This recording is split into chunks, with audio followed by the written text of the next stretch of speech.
Coming up on this episode of Nintendo Cartridge Society, we meet Donkey Kong's greatest villain of all. Too much pizza grease on the joystick. Aim at the eyes of Goma, so the Nintendo Cartridge Society aims at the eyes of Goma with you.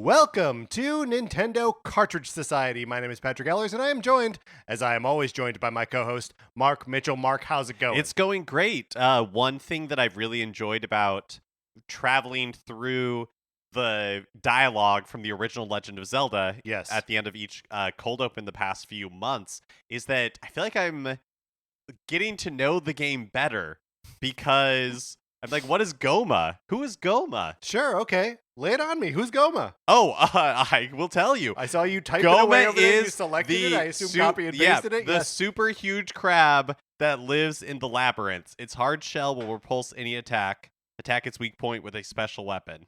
Aim at the eyes of Goma. Yeah, but I guess it's a recurring villain. Oh, yeah, it's like yes. the spider thing in Ocarina of Time. Like, yeah, and they call it like armored arachnid Goma, right? Yes, yep, it's like a crab spider with a big ol' eye in the middle of its face. It's kind of like a scorpion. Yeah, kind of like a scorpion. Get over here, etc. But yeah, anyways, it's just a nice refresher on Zelda history when we're going through this. And I gotta say, one of the things that I really enjoyed about the Legend of Zelda Echoes of Wisdom is that it forces you to like interact with the names of all of the like Zelda animals and monsters all the time. Right, because they're available as labeled. echoes. Yes. Yeah. So like, you know, when you're they're playing like Zelda flashcards. Yeah, kinda. Cause so like when you're playing Breath of the Wild and like a bunch of bats are flying at you, you're like, oh, I gotta get away from those bats. And like it's fine. Maybe you're interacting with like their wings and eyes and stuff, so you know that they're called keys. But like you're doing that all the time in Echoes of Wisdom. I just found you were like talking about like pea hats and gomas and whatever. Yeah, can you imagine something like that for the Kirby series? That I feel like that'd be so. Oh, that'd be hard. It is hard, yes, but such a good learning tool for us because I don't know any of the names of the Kirby things. Like, what's the name of that cloud with the eyeball in the middle, and sometimes it has spikes? Yeah, and there's those like gumdrop looking enemies. Sure, the ones with faces or the ones without faces? The ones with faces. Okay, yeah. And then there's that willow tree. He must have a name, right? Yeah. What I'm saying is we've been doing this show for a long time, and yet we still learn. Our brains are thirsty for knowledge. That's true. We and every now and then we're like, let's stop. Let's actually learn this thing, right? Every now and then. Every now and then we do this. Robotic operating buddy, for example. Right. We figured that out. We learned it. Mm-hmm. But there are things that I think we will never learn, like the names of the Kirby enemies. Yeah, I just refuse. Yeah, it's just. I believe you suggested before that we rank them. Like the basic Kirby enemies? Yeah, probably. Here's the thing. I don't want to know what they're called. I know. It'd be really hard. It would be hard to avoid knowing what they're called. If we rank them where we had no access to their names, maybe and we could only describe them. I wonder if what we could do, I know we don't want to learn them, but now it's got me thinking. I wonder if we could do is have like a list of the names. And then try to match them up. Yeah, and try to match them with the characters. That's interesting. What do you think that like a little gorilla with the hammer is called? Is that a gorilla or a man? We've had this conversation. We have. And it turns out we don't know. We don't know what it is. I see a gorilla and you see a man. Well, if you want to support these kinds of conversations, you can head on over to patreon.com/Nintendo Cartridge Society, where if you are supporting us at the 8-bit or 16-bit level, you get access to our once a month episodes of miniseries like NCS Arcade. Yes, NCS Arcade. Patrick and I, generally speaking, have been playing games we've never beaten before, and so that's been And generally fun speaking, exercise. These games have been available on Nintendo Switch Online. Yes, but what we're doing for January of 2025. Which is still happening. Yeah, just in a couple of days from now, we're going to record this episode. It's a little bit different. We're actually taking the arcade part of it literally, and we are going to be playing and talking about the arcade versions of Donkey Kong, Donkey Kong Jr., and Donkey Kong 3. So I think that's going to be a really fun conversation that we'll be recording this weekend. And so yeah, but there are tons of episodes. We've done 3.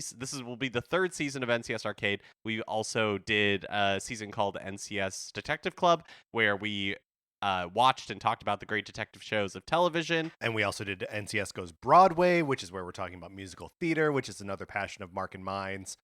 So check all that out if you're interested.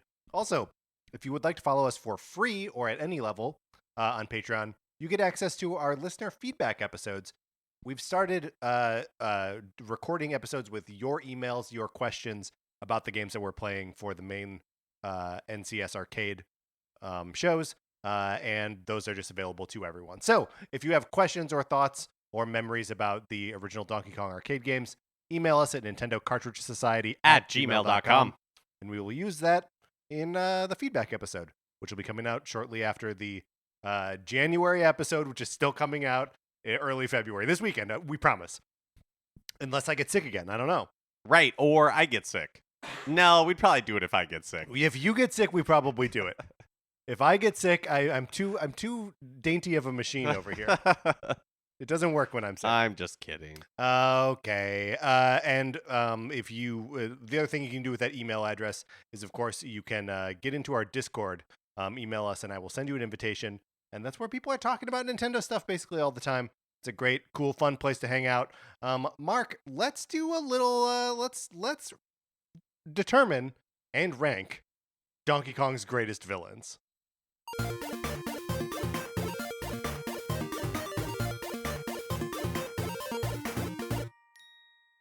Donkey Kong, obviously a storied history in a lot of video games. Lots of video games called, one way or another, Donkey Kong. Mm-hmm. Country, Land, 64. 3. Sure. Tropical Freeze. Uh-huh.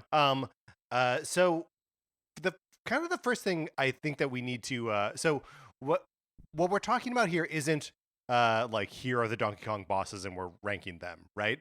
We're sort of looking at the entire like cadre of bad dudes that take on Donkey Kong in a specific game, or are the antagonists in a Donkey Kong game. Yeah. So like King K. Rool and the Kremlings, that's one entry, right? Because it's like, here's what the villain of this game, here's who they make up, right? Yep. If we were doing like the Ninja Turtles, we'd be like the Foot Clan. You know that encompasses a lot of different people. Right. We're not going to rank, Bebop against Shredder. No. For example. Yes. A Shredder above Bebop. Bebop's cool, but Shredder. He's got like knives on his hands. Yeah, Mark. I'm not disagreeing. Okay, great. So I think the only real way to approach this is we have to define the terms of like what is the antagonist of each game, and then sort of see where we have overlap and just kind of go from there. Yes, and there are some of these games that I've never played before, so I'm not super familiar with them. But they all seem to star King K. Rool. So that's for the most part, yeah. Yeah. Well, and so the other thing here is Mark has prepared a list for us to work from. There is something missing from this list that I will introduce when we get to about that part. Yeah, of, sure. Of the we can decide of whether it should be included or not. But we got to start, Mark, where it starts with the original Donkey Kong. Yes, the arcade game, the arcade classic. Which already throws a wrench in the mix. I know. Because the antagonist is Donkey Kong. Yes. Yeah. So was it just a thing at the time to name the arcade game after like the thing that you were trying to overcome, right? Like Asteroids, Space Invaders, Donkey Kong. Oh, I've never thought about it before. Maybe, but it's also like the most like marketable and important part of the game. Sure, there's a big monkey in it. Uh-huh. Right. Yeah, that makes perfect sense. So I feel like we especially since it's the first one, we do include it. Yes. And we do. It's also not the only one that falls in. Well, I think. I mean, what do you, I think Donkey Kong is the antagonist here. Yeah, I think so too. And I think we just need to say that the antagonist is Donkey Kong, and so we will rank Donkey Kong against what are his like villains in other games. Yeah, I think so. And I guess we'll view it from like a how is Donkey Kong as a villain and leave the other aspects of his personality out of it. Yes, and we will really just have to use him as he appears in the villain in various games. Should we kind of just like knock out what games we think this all like encompasses? Like how many games would we count Donkey Kong as the antagonist? Sure. Like, are you saying like, oh, the Game Boy, like Donkey Kong 94? Right. Well, and also like Donkey Kong 3. Or is that Donkey Kong and the bugs? Right? Like, and really are the bugs, they're just doing what they do. Well, see, this is a problem that we're going to have to address, I think, in multiple games. Sure. Where it's like, okay, are they antagonists? Or are they part of the antagonist group?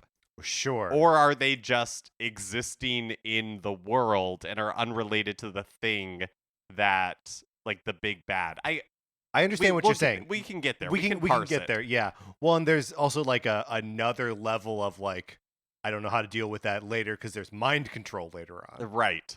So, yes. But for now, okay. So Donkey Kong for sure. And then Donkey Kong 3 is that a separate entry of Donkey Kong and the bugs, or is it just Donkey Kong? I think that okay.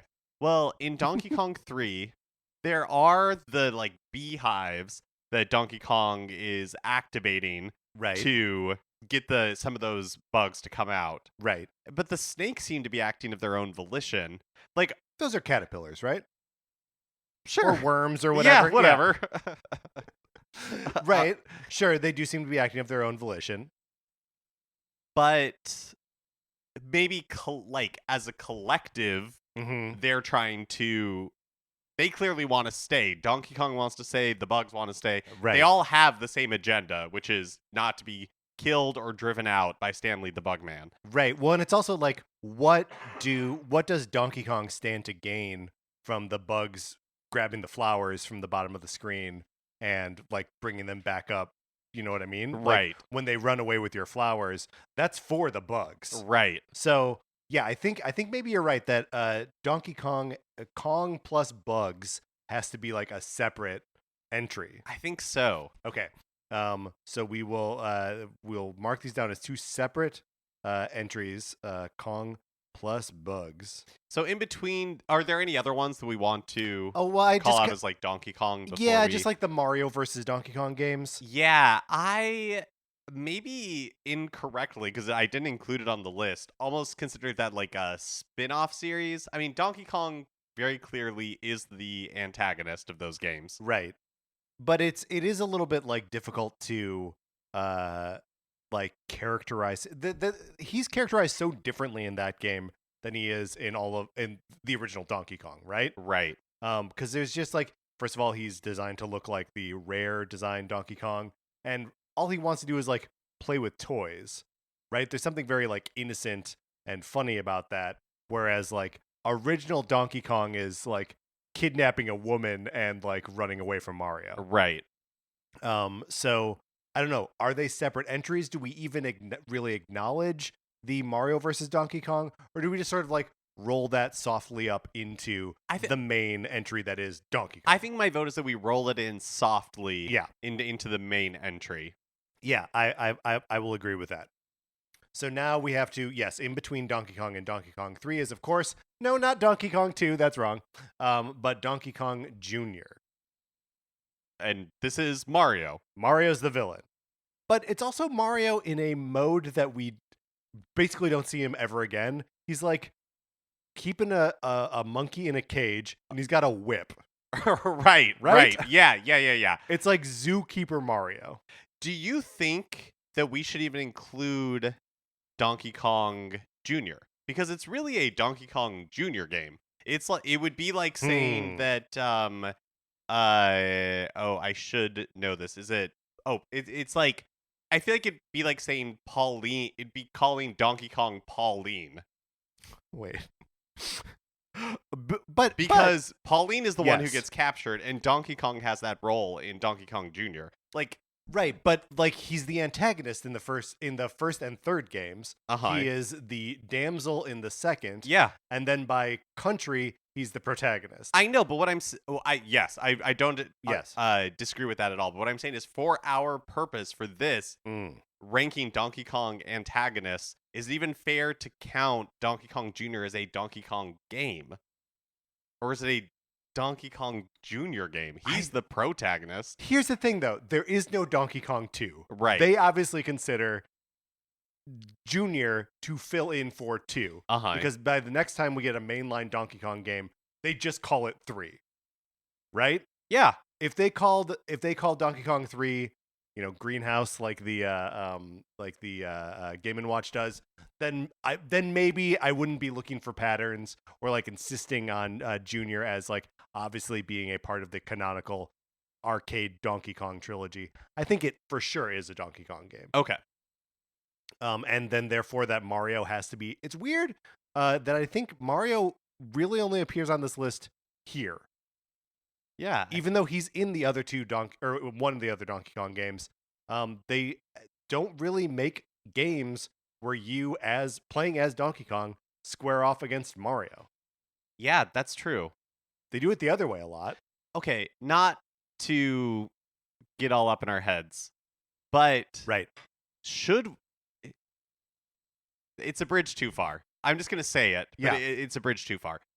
Donkey Kong. Mm-hmm. Is Donkey Kong should we be considering this through the lens of Donkey Kong? And so while in the game, like Donkey Kong could be argued to be the antagonist of I see what you're proposing. Of the arcade game, really like right. Mario is the antagonist of the first game from Donkey Kong's perspective. So really it's less about antagonists and more about the being that is antagonizing Donkey Kong.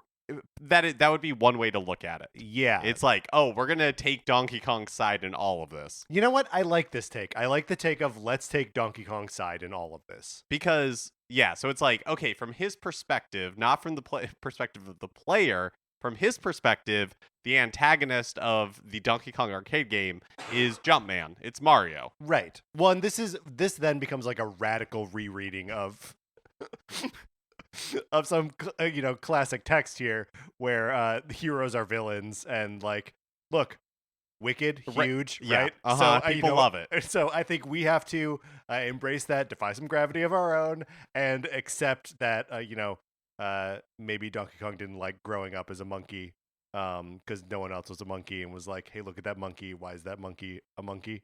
Yeah. And so when you look at it that way, we're saying that the villain of the first Donkey Kong arcade game and Donkey Kong Jr. are both Mario. Yes. And then that also means that Donkey Kong 3, Stanley the Bugman is the primary antagonist. Well, and maybe this is the best thing that comes out of it, is that it gives us an opportunity to talk about Stanley the Bugman. Yeah, that's true. Or sometimes just the Exterminator, depending on... Depending. Yeah, so, I mean, Mario, I don't think we really have to say too much about Mario. Understood, a known quantity. Stanley the Bugman, he's an exterminator. He's an exterminator, hired presumably to get Donkey Kong and these bugs out of this greenhouse. Right.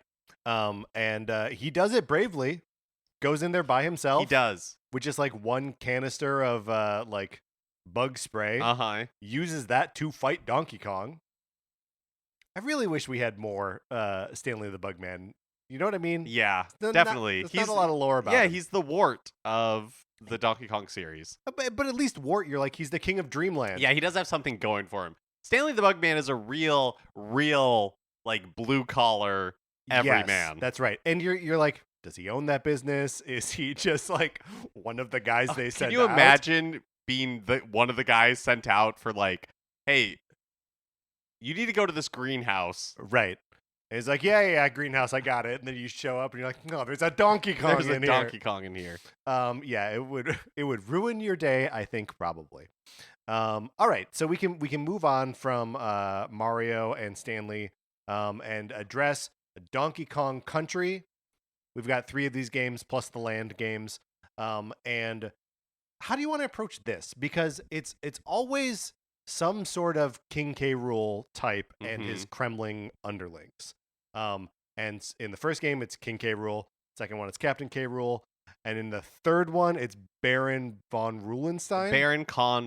Baron K. Rulenstein. Very good. So, yeah, I always had a question about whether they are the same person with aliases or if they are different, like, members of the K. Rool family.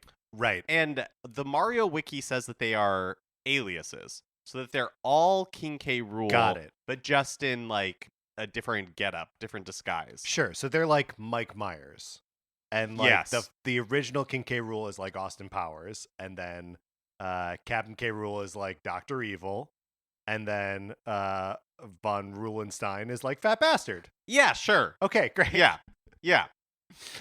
So we have to assume that these are all the same guy and all of the same like henchmen, right? Right. Tell me what I mean. I have expressed on this show many times before that I don't care about King K. Rool. I think he's bad. But outside of that, I like the Kremlings. There's something about like, and as I describe it, that's why it's cool. But walking, crocodile men, that is appealing to me. Yeah, I do think it's cool. I also think that there is a consistency in it that is nice, where it's like, not all of the enemies in the Donkey Kong Country games are like Kremlings. Right. There are, like orangutans and other stuff like that. There are bad beavers and Yes. like bees with spikes and on like them. vultures, like all this kind of stuff. But you do have that, like, I don't know, you get that sense for this like core group where they're all part of the same like bad organization, right? Yes. They're all working for K. Rool, and I think some of the other games don't have that sort of like like that internal consistency. And so I think that makes K. Rool and the Kremlings a strong entry. Yes, I absolutely agree. And I like seeing the different like variations on the Kremlings, where there's like the regular one, and there's like the buff one, and like the fat ones, and like the little claptrap guys. Like I think that's all very like well observed about like lizard men. You just like make them in different shapes, and you're like, yeah, it works. Lizard men just like us. That's all I'm saying. Yeah. So do we at this point have to also like lump in the King K. Rool and the Kremlings as they appear in Donkey Kong 64? I do think so. Because K. Rool shows up a number of times. K. Rool's going to show up in like DK King of Swing. That's one of the games I've never played. Also in the DS sequel to King of Swing, Jungle Climber is again K. Rool. It's again K. Rool, right. So like if nothing else, King K. Rool and the Kremlings have sort of become like the default. And we haven't revisited this concept of these guys for kind of a while. But like it is amazing how much they like loom large over both the mainline rare platformers and these other like little spin-off games that would be developed by other companies. Yeah. It really is amazing how much that first Donkey Kong Country like planted an identity around like Donkey Kong and his like extended cast of characters, that it would take them like 15 years to start to like hack against that. So yeah, I think that this encompasses 64 and both King of Swing and Jungle Climber. Yeah, I think so. But at this point, because I've mentioned 64, I want to introduce the other game that I think should be in consideration here, which is Diddy Kong Racing. Okay, I don't know Diddy Kong Racing that well, so like, who's the antagonist of Diddy Kong Racing? The antagonist of Diddy Kong Racing is a giant evil pig from outer space called Whiz Pig, who, when you race against him, I mean, he's huge, right? Like he's if Diddy Kong is like 4 feet tall or whatever, then like Whiz Pig standing next to him is like 10 times his size. And he rides around on a rocket when you race him. And he looks insane too. Like, I don't know if you're looking him up right now, but he looks like kind of a classic 90s rare design. A very English evil pig. Yeah, he looks like the devil. Yeah, he also kind of looks like the devil. So I submit for your approval, Mark, that Whiz Pig from Diddy Kong Racing goes in the list of antagonists for Donkey Kong that we have to rank. Yeah, I like that. I think that is a good. We'll add some variation because we do have a lot of K. Rool to contend with. Yes, we absolutely do. All right, let's talk about Donkey Kong Jungle Beat, because this is a weird one. Yeah, this is another one that I've never played. I've messed around with it a little bit. I remember we had to really dig into the villain characters here when we were ranking the Kongs, because this is the only game where they're like, you know what, Donkey Kong has to fight other Kongs. Yeah, there are a lot of them.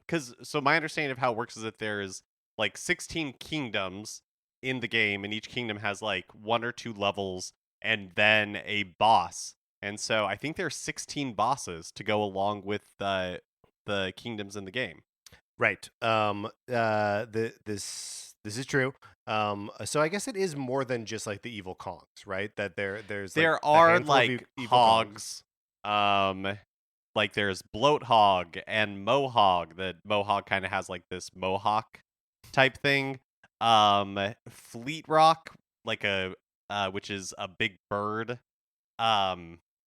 So and then there are also tusks, which are like elephants. So yeah, there are more than just the evil Kongs.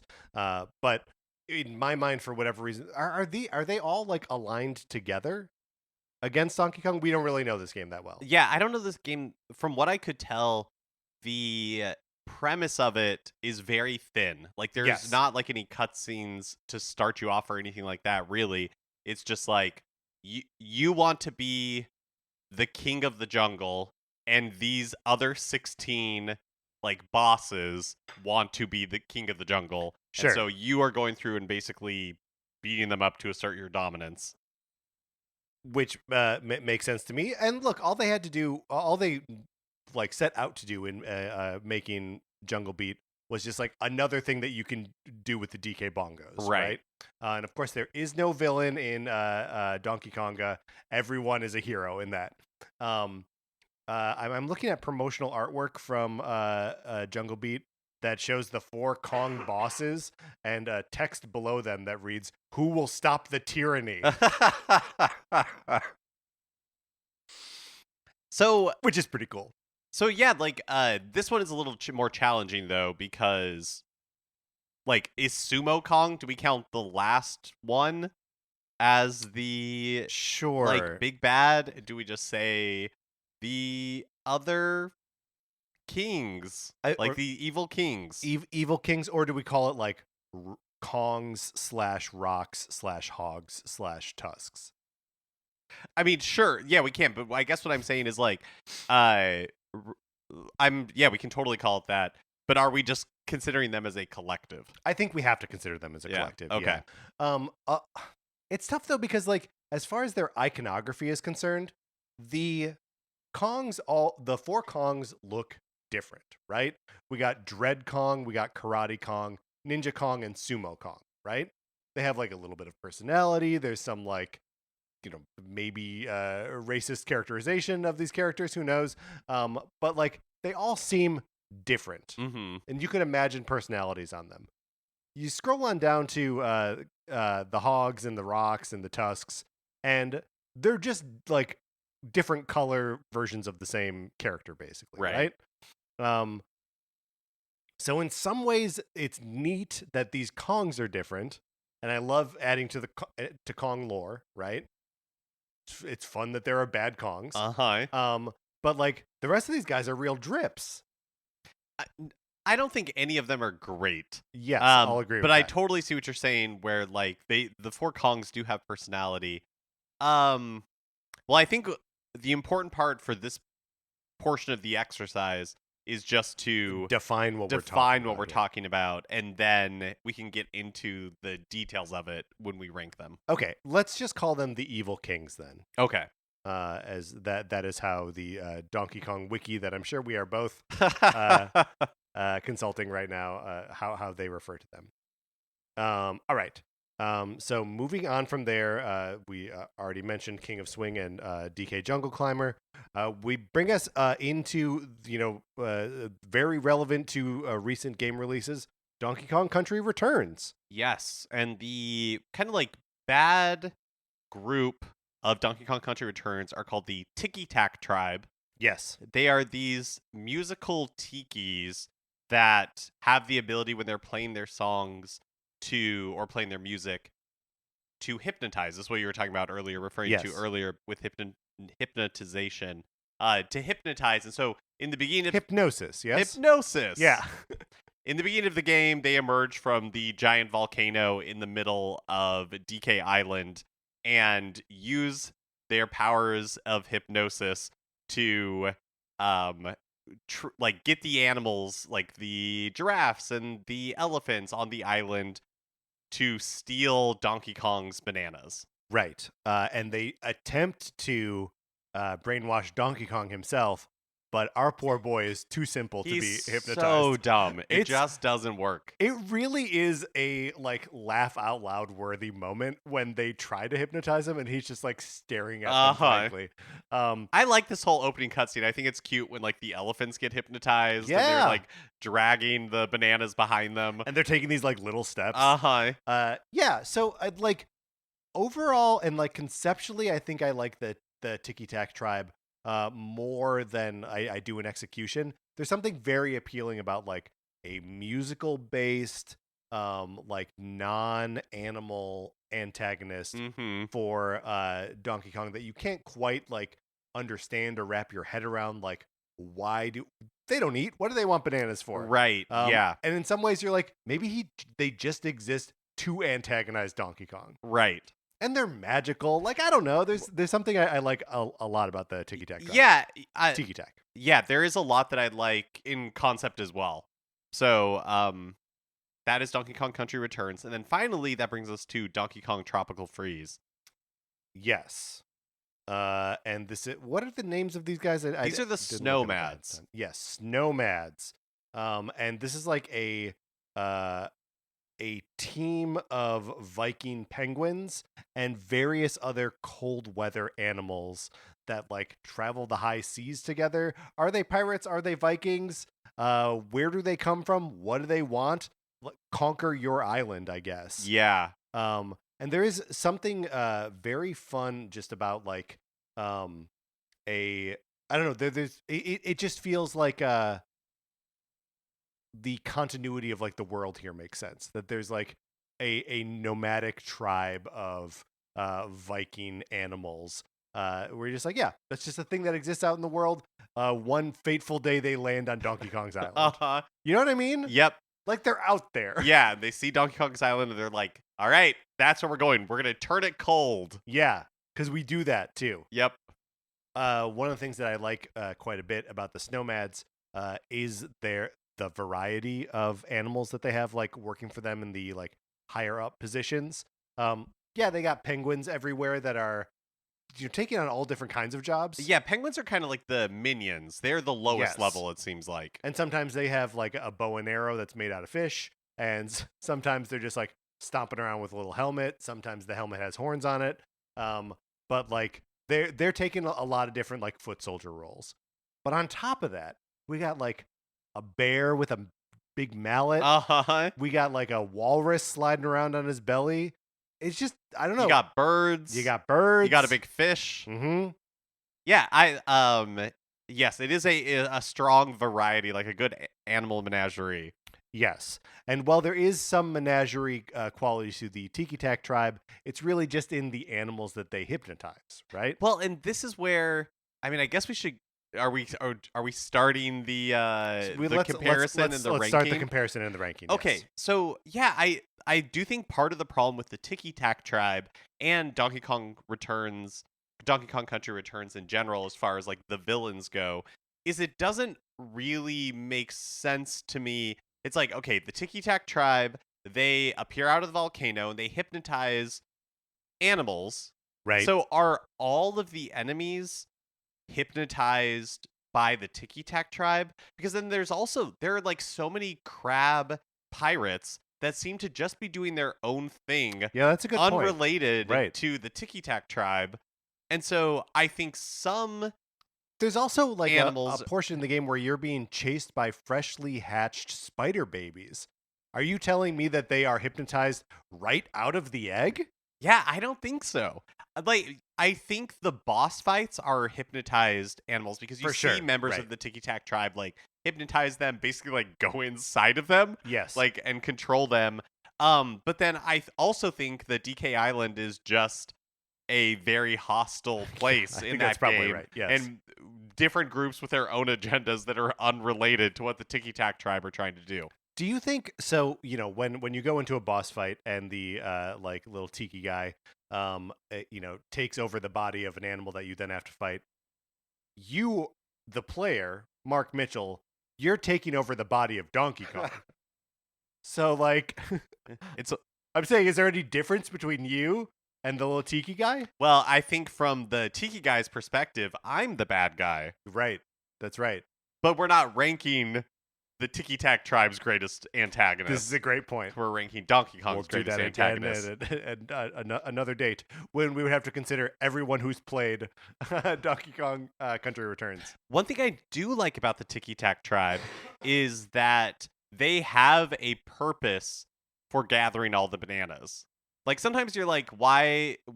What does King K. Rool want with the bananas? What is he going to do with the bananas? Great question. But in this game, like in the final boss, they're feeding all the bananas and it to the enemy, and like the enemy like the big bad like chews them up and then covers everybody in banana juice, and it makes all the Tiki Tak stronger. Right.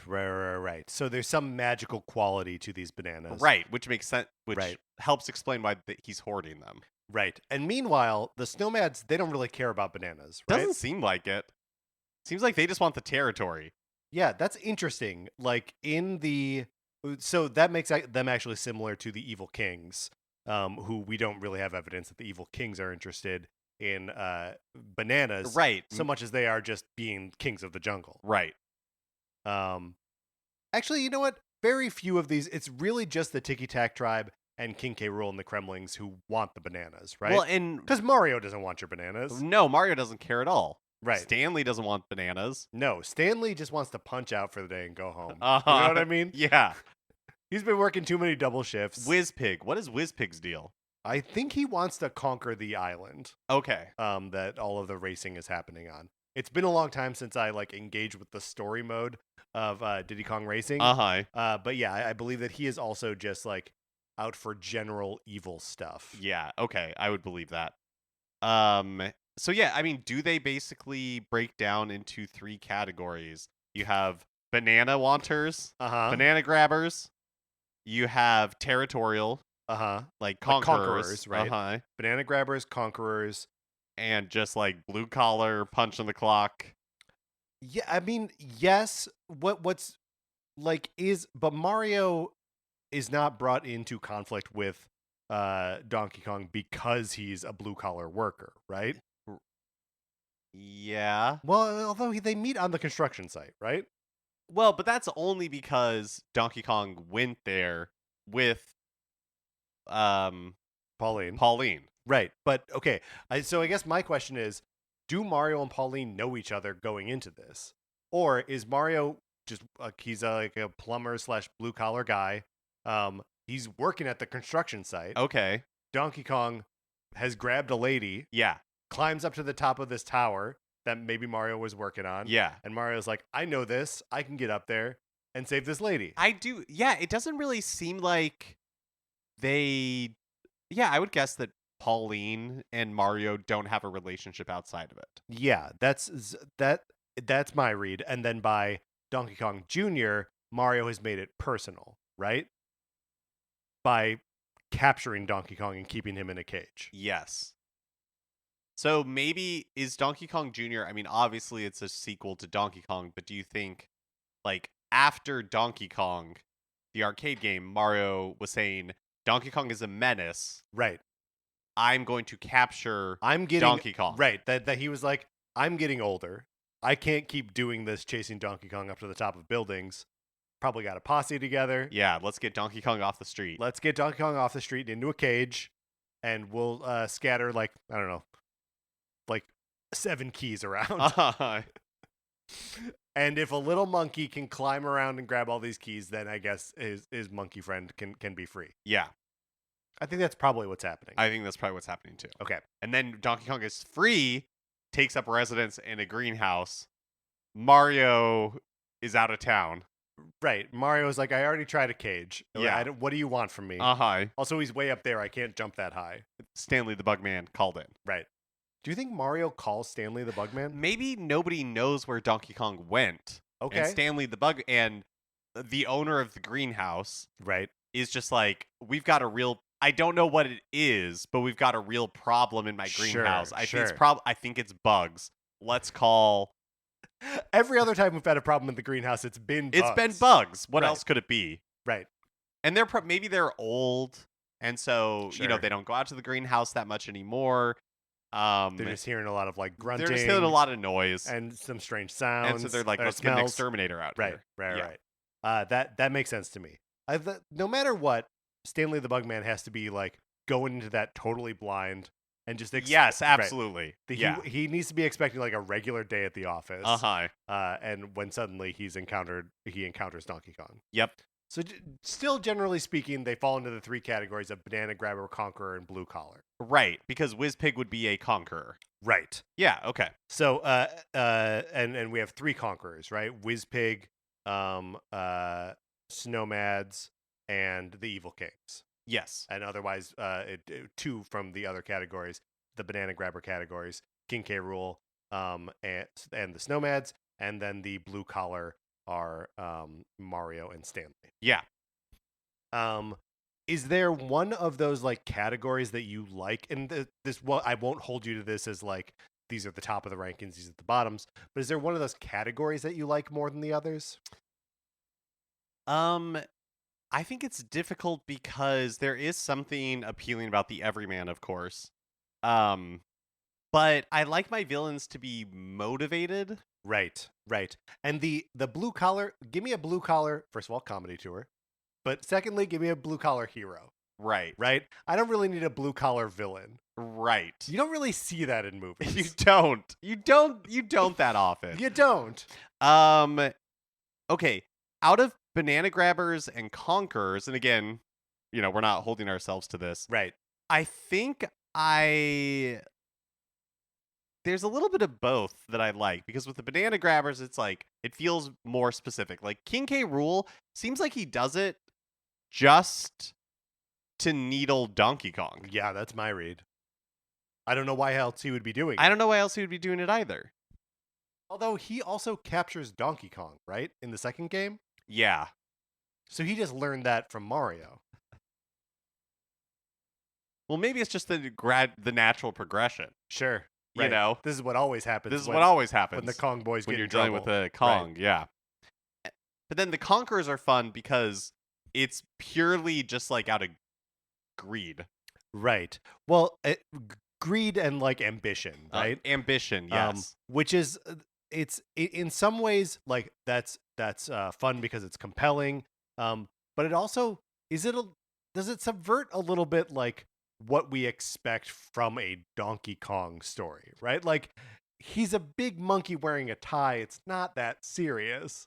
Also, it just happens to be DK's Island, right? There's no, it's not like the Snowmads know Donkey Kong and are particularly targeting him. It's just happenstance that it's happening to Donkey Kong. Although, if we ever get a sequel to Donkey Kong Country Tropical Freeze, I bet they kidnap Donkey Kong. That does seem the way that things go, given the opportunity. You got to get that monkey off the board.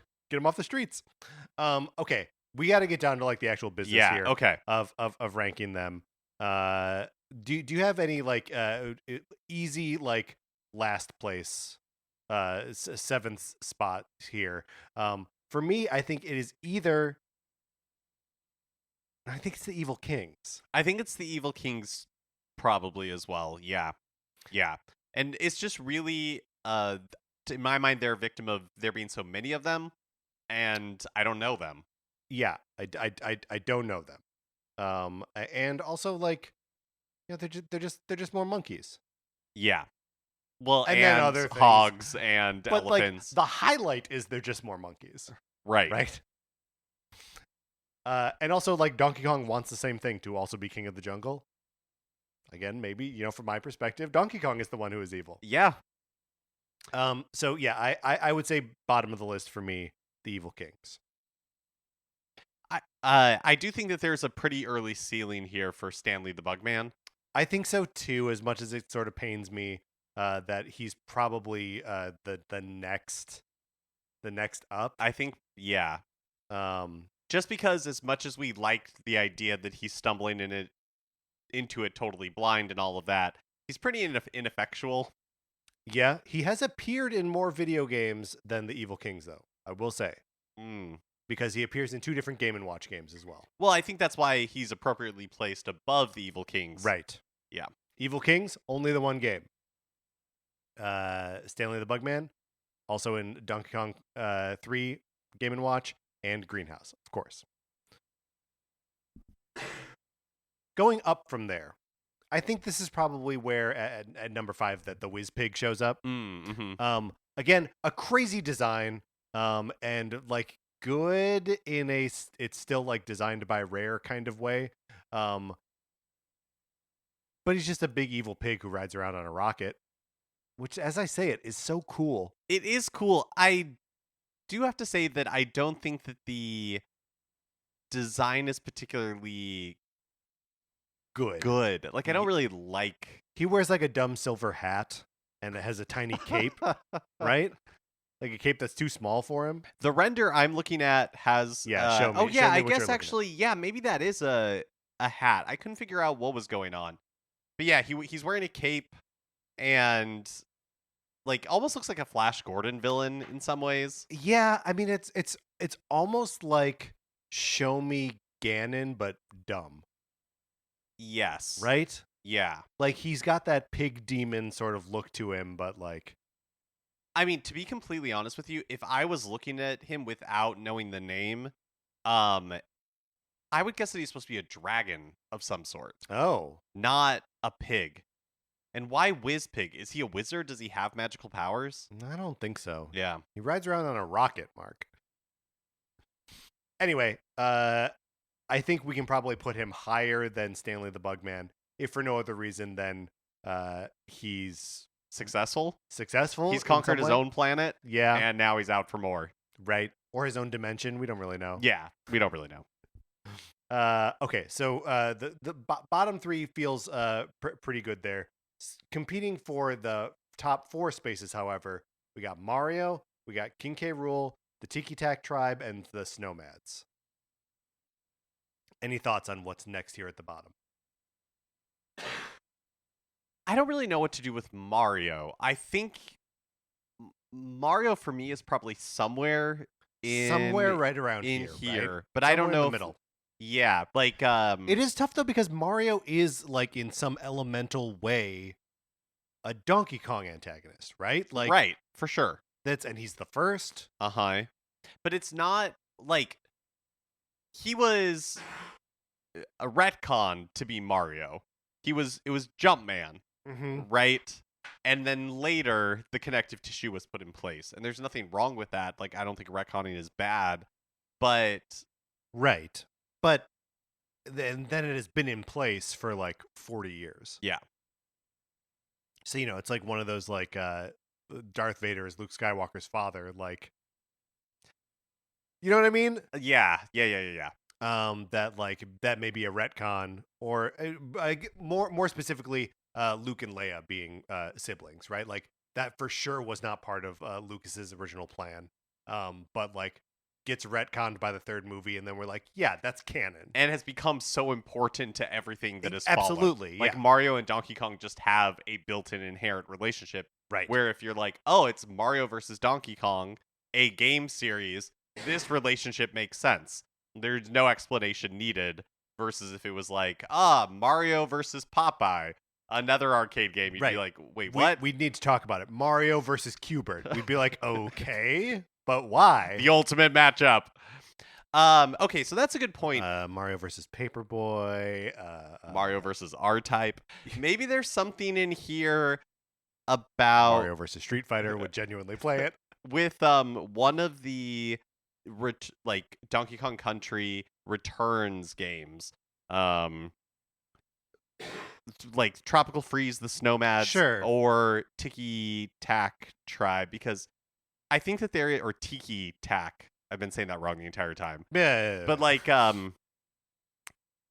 it just feels like there's something to me about the fact that, I mean, maybe the Tikis take it because they seem, not the whole thing, but between the two, because they seem to be the ones that Nintendo has like held on to a little bit more, incorporated into the theme park land, sure, incorporated into the Tiki Tack Tribe there. Uh-huh. Yeah, that is true.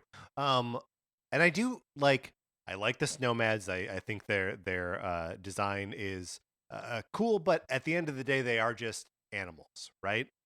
There is something like very inventive about like, here are like magically controlled like musical something or other spirits, and they're using banana gunk for like their magical properties. Right. Like, I don't know. That's cool. I think they should probably be higher than say the Snowmads. And so what you're sort of suggesting is the Snowmads go here, then Mario above that, and then the Tiki Tack Tribe above that. No, I think what I'm suggesting is Snowmads go here, Tiki Tack Tribe above that. Okay. And then I think you talked me. I think initially I would have put Mario, somewhere here in the middle. But I think after discussing it more, that I agree with you that it makes sense for him to be higher, and maybe not necessarily for his representations in these games specifically, but in what that representation has ended up meaning. Right, like the Mario versus Donkey Kong rivalry extends into the like meta Nintendo universe, right? Like these two are they're Batman and the Joker. They're Doctor Who and whatever Doctor Who fights. But does that make him more a better antagonist than K. Rool and the Kremlings? And I don't think so. I don't think so either. Here's where I have like a genuine like crisis of what to do here.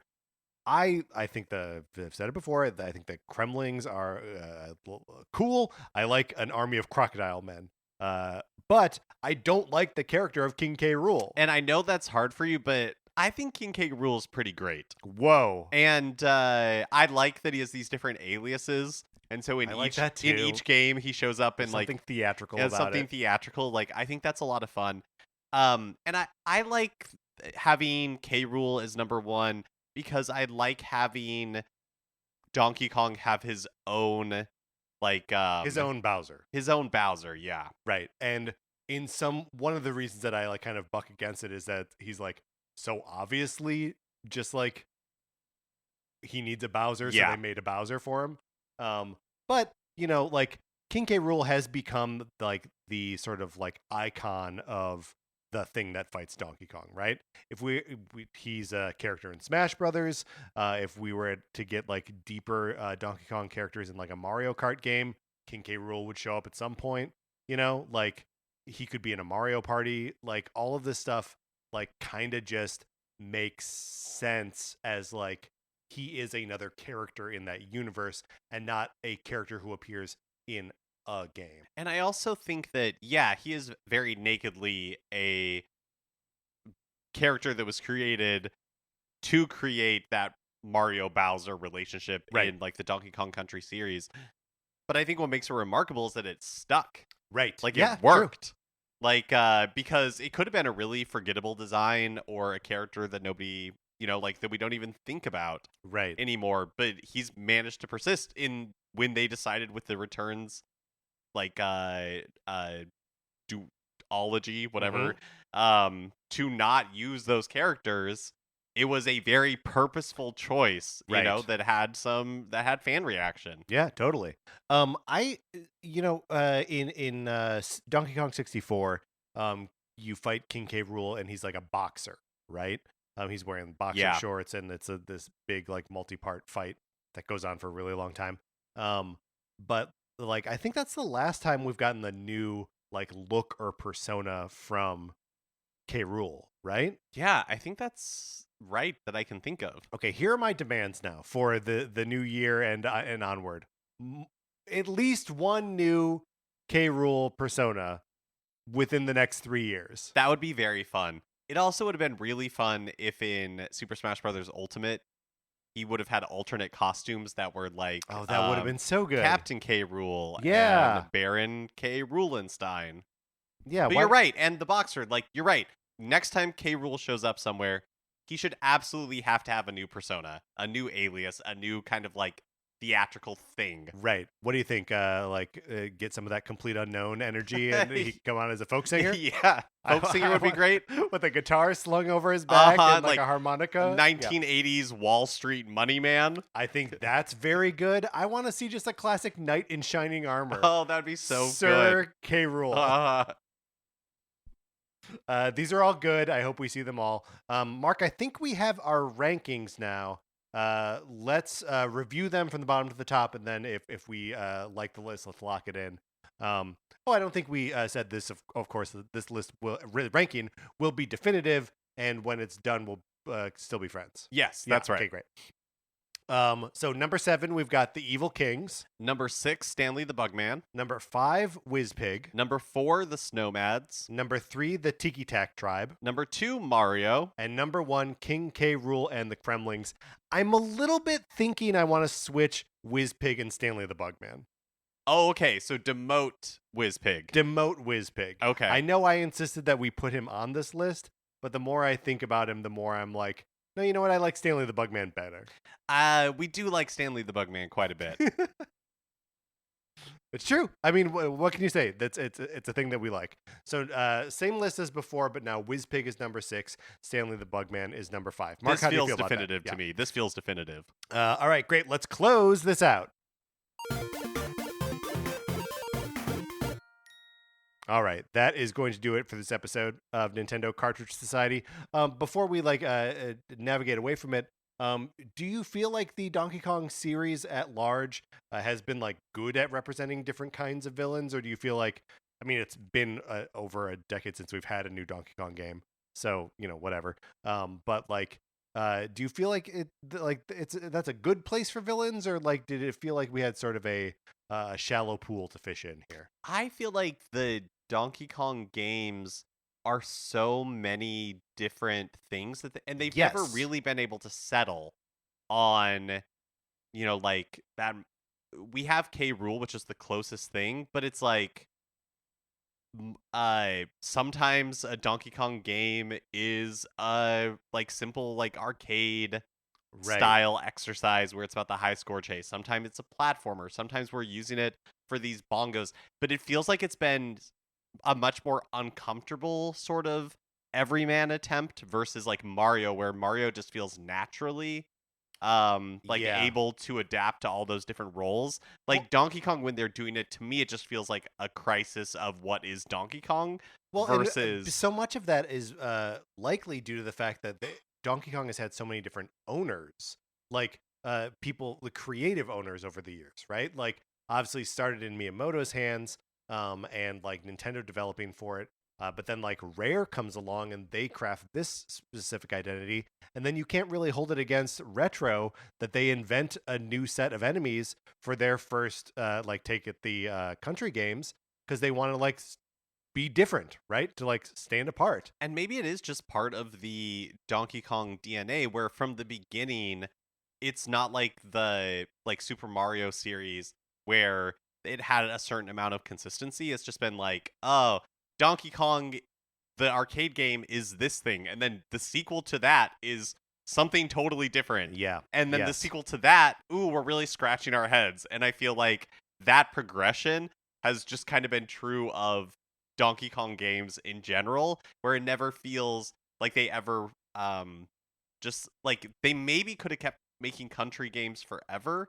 Right. But they they just didn't. Right. And so then it feels like every decade or so we have to reinvent what Donkey Kong means in a way that hasn't been a problem for some of Nintendo's other series. Right. And that we may be like on the eve of in it feels like we're right on the precipice of like whatever the new Donkey Kong thing is. And I bet, Mark, what do you think? The next time we see a Donkey Kong game, possibly this year, are the villains going to be one of the villains that we've already talked about? I don't think so. I don't think so either. I do think it'll be a new take, something fresh. But I do think it'll be a banana grabber, a conqueror, or a blue collar. Oh, absolutely. It's going to fall into one of those three categories. That's the one part that we have like canonized here for sure. Banana grabbers, conquerors, blue collars. Those are the types of things that Donkey Kong fights. Thank you so much for listening to this episode of Nintendo Cartridge Society. Thank you to our 16-bit patrons, Connor McCabe, Patrice Millette, Kyle Seaborn, and Drew Mackey. We appreciate you. We appreciate everyone who's listening. And we just thank you for it. Get in the Discord if you're not already. Email us and I will send you an invitation. Anthony DeLuca made our logo. Our theme music is provided by 8-Bit Betty. You can get more of his music by going to 8bitbetty.com or by listening right now. For my co-host, Mark Mitchell, this is Patrick Ellers saying thank you for listening.